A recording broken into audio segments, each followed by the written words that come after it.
Un mauvais fils, je pense que Sauté a voulu le faire parce qu'il a vu et il a adoré le film de Corneau. Un film, par exemple, Un mauvais fils, pour moi, qui aurait pu être d'un ennui et d'une banalité un peu désarmante, mais il a sauvé avec sa tendresse. Parce qu'en fait, Patrick était un des types les plus tendres que j'ai rencontrés dans ma vie. Claude Sauté avait un sens du rythme absolument incroyable et qu'il était d'une intensité phénoménale. Il s'intéressait à Patrick Devers en tant qu'être. Et que ce qui caractérise la direction d'acteur de Claude Sauté, c'est sa perception de l'être. Et ensuite, il parle à l'acteur. Mais quand il parle à l'acteur, il parle à l'individu. J'ai rarement rencontré un homme, un metteur en scène, qui avait une telle perspicacité psychologique et intuitive, à part René Clément, sur les êtres. Il avait une façon de pénétrer dans l'âme, de pénétrer l'âme de ses interprètes qui est absolument hors du commun. À partir du moment où je fais du cinéma avec Claude Sautet, je regarde pourquoi il veut faire son film, je l'approuve ou je l'approuve pas. Si je l'approuve, j'essaie de comprendre son discours et de l'aider le plus possible dans ce qu'il veut raconter. Alors c'est intéressant de savoir ce que vous avez compris dans son discours. Dans son discours, j'ai compris que c'est un optimiste. Il ne veut pas absolument sombrer dans le désespoir qui règne actuellement. Il le comprend, il le filme et il dit qu'il y a des moyens de s'en sortir. Et il le montre dans son film et je suis assez d'accord avec lui. À la fin du film, son père est allongé. Il est un peu fatigué. Et il s'était un peu battu pendant le film, pendant quelques scènes avant. Et il y a une merveilleuse scène. On est sur Yves Robert. Et il vient, il s'assoit sur une chaise, il regarde son père, qui s'est endormi. Et le regard de Devers est bouleversant.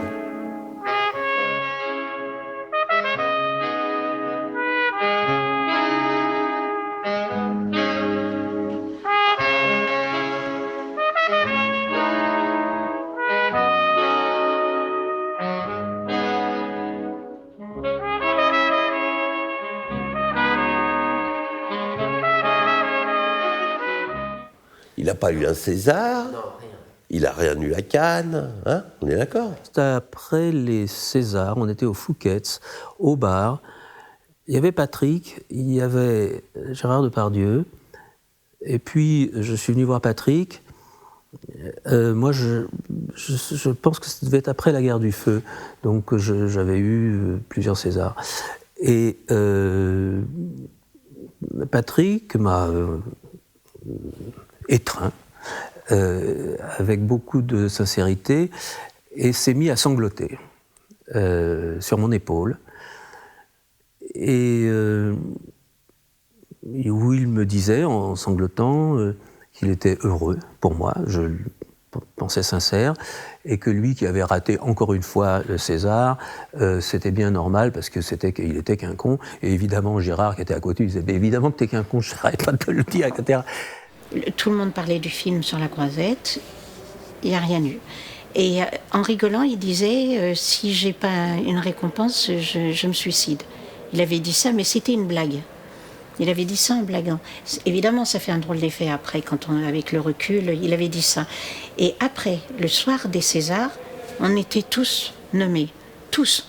Pour l'image, pour Alain Corneau, la mise en scène, nous pour les seconds rôles, lui le premier rôle. Et évidemment, lui, surtout, attendait quelque chose. Et ils avaient retenu les bains-douches. Il n'y a eu rien du tout, zéro. Et on s'est retrouvés au bain-douche entre nous. Il y avait personne. Et c'était là, j'ai bien vu qu'il en avait pris plein la gueule. Il s'en est pas tiré avec les impôts. À un moment donné, il fallait qu'il fasse 5 films gratuitement pour rembourser les impôts. C'était une sacrée ardoise qu'il avait. Hein. il maîtrisait pas sa vie financière, sa vie privée, il maîtrisait pas du tout. Il fuyait les gens qui auraient pu l'aider. Il y avait des gens autour de lui qui n'étaient pas des bons conseils, c'est sûr. Suivent Plein Sud de Luc Béraud, Psy de Philippe de Broca, Hôtel des Amériques d'André Téchiné, avec à chaque film l'impression d'une fuite en avant. Il était très malheureux sur Beau-Père parce qu'il n'a pas pu jouer en direct tous les morceaux de piano qu'il était censé jouer. Il a été doublé et ça l'a rendu malheureux parce qu'il pouvait jouer les morceaux, il savait parfaitement jouer du piano. Probablement à cause du fait que c'était pas lui qui jouait, mais il faisait semblant de jouer, mais c'était Maurice Vander qu'on entendait, si tu veux. Il a transcendé le texte de Blier, de Bertrand Blier. Et il en a fait un poème extraordinaire.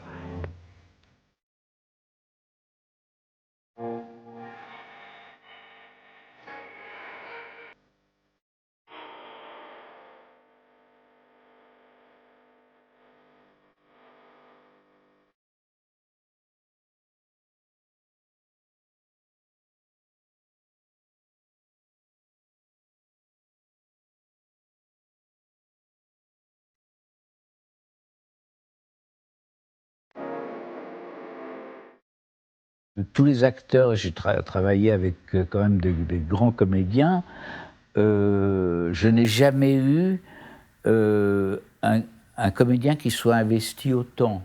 Et vous avez deux techniques de jeu d'acteur. Je dirais qu'il y a la technique commedia dell'arte. On sent les acteurs qui ils jouent et on partage leur plaisir. Ils s'investissent, mais c'est ce que j'appelle le jeu latin.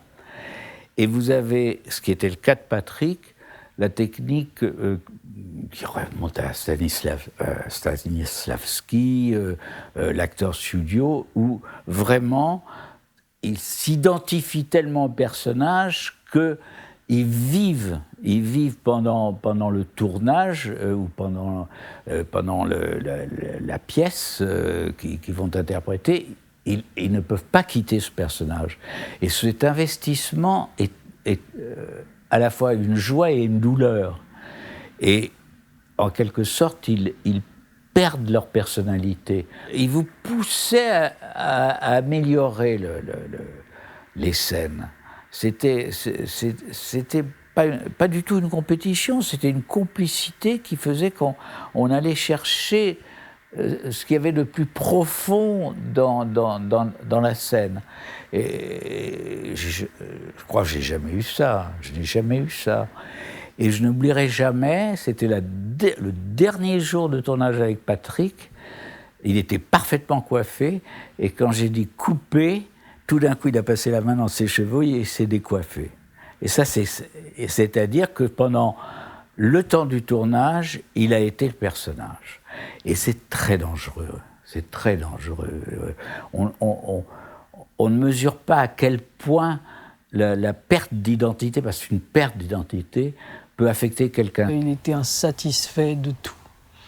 C'est-à-dire de lui-même, de son physique. Il se trouvait trop beau, trop lisse, il voulait être moche.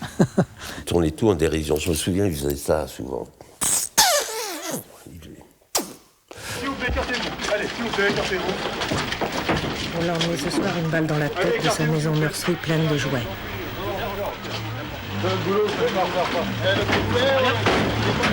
Bertrand Blier, c'est vous qui avez révélé Patrick Devers au grand public quand vous l'avez choisi pour jouer dans Les Valseuses. Qu'est-ce qui vous avait plu en lui? Pourquoi l'aviez-vous choisi? Je ne sais plus. Vous savez, je suis tellement sous le choc que ça m'est difficile de parler de cinéma. Là où il a été déstabilisé et vraiment atteint, c'est que Miu Miu et Elsa, ces deux femmes avec qui elle a eu des enfants, l'ont empêché de voir ses enfants. Il n'a même pas pu faire l'expérience, quoi. Bon, il n'a pas eu le droit. Donc je pense que ça c'est un vrai trauma. Et pour le coup, oui, là on peut parler de désespoir. C'est un enfant qui est reconnu par quelqu'un d'autre, et puis un deuxième enfant qui lui est retiré. C'est insupportable. Et que Miu Miu lui a enlevé, parce que Miu Miu, ça se discute. Comme il était, ces histoires de drogue, elle n'avait pas confiance en lui. Et quand il venait nous voir, elle dit Miu Miu, elle ne veut pas me confier sa fille, enfin ma fille. Il m'a dit si j'avais pas Lola, je me serais suicidé depuis longtemps. Mais il s'est suicidé quand même, tu vois, parce que ça n'a pas suffi. Parce que Lola, elle n'était pas tellement plus jeune que son autre fille, et donc il ne savait pas encore ce qu'elle deviendrait. S'il avait vu ce qu'elle deviendrait, peut-être qu'il se serait dit c'est plus la peine que je m'embête avec les grands, je vais me consacrer aux petits. Mais ça, on peut pas le savoir. Enfin, un jour, après le spectacle, on part en voiture pour aller bouffer sur la rive gauche. Donc, on prend un des ponts, parce qu'il y a la Seine, forcément. Et au milieu du pont, arrivé au bout du pont, il y a un feu, on s'arrête. Je m'arrête, puisque je conduisais. Il arrive comme ça, avec sa Mercedes. Il se gare à côté, il baisse sa vitre. Et il fait... Il y avait sa femme, Elsa, qui dormait, son bébé derrière. Et il fait « Voilà ma vie ». Et il repart.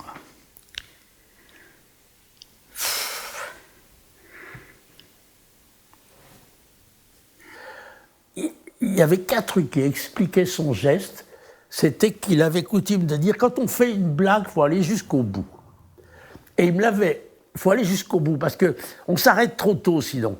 Et un soir, il sortait de chez Ali, tout le monde lui a fait des compliments sur le costume qu'il avait. Comme un beau costume, alors magnifique. Et alors, en descendant le trottoir, il y avait plein de flottes par terre, il y avait eu une pluie d'enfer.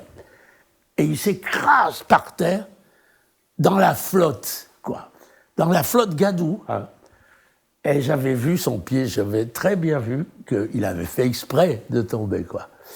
Parce qu'il savait que, il vivait déjà ce qu'il allait suivre, quoi. Il était très vif, il partait au quart de tour, tellement au quart de tour qu'à un moment donné, il a dû se dire « je tire pas, je tire pas ». Boum, et il a tiré. Pour moi, c'est un accident. Un accident de farfelu, quoi. Je l'ai vu évoluer vers l'impatience, la tristesse, l'impression qu'il ne faisait pas ce qu'il voulait. Les derniers films qu'il a faits, à chaque fois qu'il les voyait, ou même pendant qu'il tournait, il était déçu. Il se faisait une joie, on peut le dire maintenant, puisque Verneuil est mort, mais je sais qu'il se faisait une joie de faire un Verneuil. Pour lui, c'était... il rentrait dans la cour des grands, etc. Il a été déçu du début jusqu'à la fin. Plusieurs fois, il a joué le rôle d'un mec qui se suicide. Et le dernier film qu'il avait tourné, en fait, c'est le film de Jeshua, dans lequel il fait des tentatives pour se suicider, puis il n'y arrive pas, je crois. Et je me dis, c'est quand même bizarre qu'il répète ça. Il répète ces expériences-là plusieurs fois, comme s'il avait répété son propre destin. Et là, je m'interroge vraiment sur ce que font les acteurs à l'écran. Qu'est-ce qu'ils font exactement ? Ils font des répétitions de leur vie, ils font la prophétie de leur vie, parce que c'est peut-être... à force de jouer ces scénarios, on finit par vivre ces scénarios, ou bien l'inverse. On n'arrête pas de jouer ces scénarios parce que c'est intimement les vrais, profonds scénarios. Je me suis permis de parler de ce gaillard, quoi, des gens révoltés, des gens borderline et ainsi de suite. Et je leur ai dit, tiens, va voir Coup de tête, va voir Série Noire, va voir ces films-là, quoi. Et le lendemain, il revenait, il me dit, mais qui c'est ce mec-là ? Où est-ce qu'il est ? Ce mec qui nous a foutu le bordel, là ? C'est qui se révolter ? C'est qui se rebelle ? C'est ça qui les touche, c'est cette propension à vivre. Et je me souviens, pendant qu'ils tournaient tous au Paradis pour tous, qui tournait à côté, là, on répétait une pièce et il venait, puis de temps en temps, on ne savait même pas qu'il était rentré. En répétant, on le voyait dans les rangs, tout maquillé, comme ça. Entre deux plans, il venait nous voir répéter. Et je me souviens qu'on avait une scène où on faisait des échasses, tu vois, et il n'a pas pu résister. Il est venu, il a voulu essayer les échasses, mais c'était récré, tu vois. Et de temps en temps, moi, j'étais réveillé à 4-5 heures du matin par le piano, et il venait jouer du piano dans l'entrée pour se détendre au milieu de la nuit, tu vois. C'était, tu sentais, enfin, si j'avais fait attention, mais on ne fait pas toujours attention. Si j'avais fait vraiment attention, j'aurais compris qu'il fallait s'occuper plus de lui, quoi.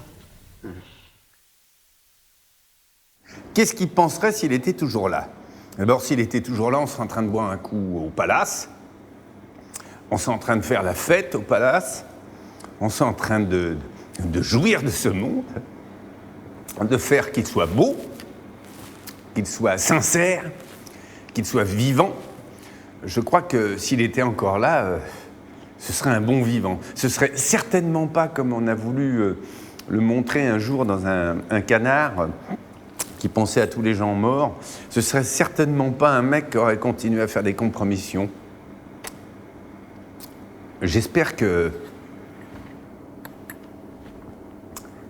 est là à faire la fête. Parce que le monde est une fête. Et c'était une fête pour lui. Et c'est ça qui l'éclatait le plus quand il était au café de la gare, c'était de faire la fête.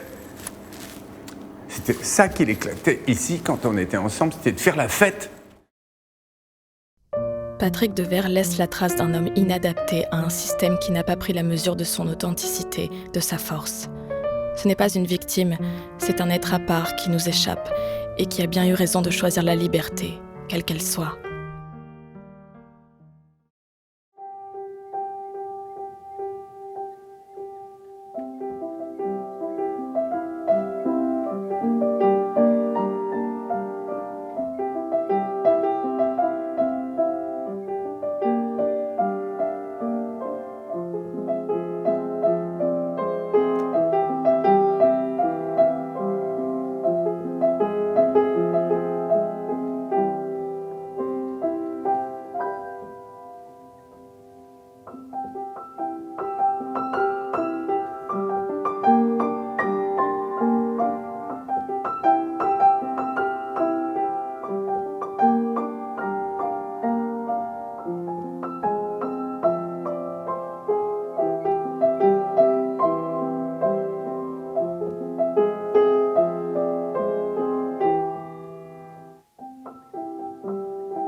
Il y a toujours du son, il y a toujours de l'image, ça marche. Son côté lumineux, là aussi, l'énergie. J'aimerais entendre son rire là, devant la porte et voilà. Non, Devers, il n'est pas mort, car il bande encore. Il bande encore à travers tous ces gens qui se reconnaissent dans sa rébellion. Quel producteur aujourd'hui prendrait quelqu'un comme Patrick Devers? Oh là là, on ne sait jamais. Alors qu'à l'époque, moi, mes copains, c'était Philippe Léotard, tous des gens qui étaient peut-être limites, mais c'était des artistes. Et évidemment, c'était pas propre sur eux, c'était pas, c'était pas cadré, c'était pas. Mais est-ce que c'est pas ça aussi?